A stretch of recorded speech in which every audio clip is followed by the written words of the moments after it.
பிறந்த குழந்தை முதல் 18 வயது வரை உள்ள குழந்தைகளுக்கான இலவச இருதய மருத்துவ ஆலோசனை முகாம் ஆகஸ்ட் 2 வரை கோவை KMCH மருத்துவமனையில் நடைபெறுகிறது. முன்பதிவிற்கு 8754887568. 2020 முதல் 2024 ஆண்டு வரையிலான கடந்த 5 ஆண்டுகளில் அமெரிக்கா, இங்கிலாந்து உள்ளிட்ட 6 நாடுகளில் இருந்து மொத்தம் 610 தொல்பொருட்கள் மீட்கப்பட்டதாக மத்திய அரசு மக்களவையில் தெரிவித்தது. இந்தியாவிலிருந்து திருடப்பட்ட பழங்கால கலைப்பொருட்கள் மற்றும் தொல்பொருட்கள் தொடர்பாக மத்திய அரசு ஏதேனும் கணக்கெடுப்பு மற்றும் ஆய்வை மேற்கொண்டதா என்றும், கடந்த 5 ஆண்டுகளில் தொல்பொருட்களை மீட்க எடுக்கப்பட்ட நடவடிக்கைகள் குறித்தும் எழுப்பப்பட்ட கேள்விக்கு பதிலளித்துள்ள கலாச்சார அமைச்சர் கஜேந்திர சிங் ஷெகாவத், பாதுகாக்கப்பட்ட நினைவு சின்னங்கள், தளங்கள் மற்றும் அருங்காட்சியகங்களில் திருடப்பட்ட பொருட்கள் தொடர்பான வழக்குகளின் தரவுகளை இந்திய தொல்லியல் ஆய்வு மையம் பராமரிக்கிறது.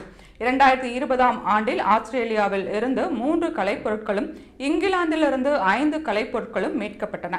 2021 ஆண்டில் அமெரிக்காவில் இருந்து 157 தொல்பொருட்கள், கனடா மற்றும் இங்கிலாந்திலிருந்து தலா 1 தொல்பொருளும் மீட்கப்பட்டன. 2023 ஆண்டில் அமெரிக்காவிலிருந்து 105 தொல்பொருட்களும், 2024 ஆண்டில் அமெரிக்காவிலிருந்து 297 தொல்பொருட்களும் மீட்கப்பட்டன. 2020-24 ஆண்டு காலகட்டத்தில் அமெரிக்காவிலிருந்து மீட்கப்பட்ட மொத்த தொல்பொருட்களின் எண்ணிக்கை 559 ஆகும். ஆஸ்திரேலியாவிலிருந்து மீட்கப்பட்ட தொல்பொருட்களின் எண்ணிக்கை 34ஆகவும் உள்ளது.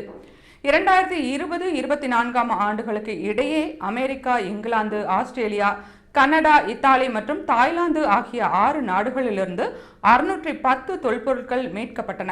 1976 ஆண்டு முதல் வெளிநாடுகளில் இருந்து மொத்தம் 655 தொல்பொருட்கள் மீட்கப்பட்டுள்ளன என்று தெரிவித்தார்.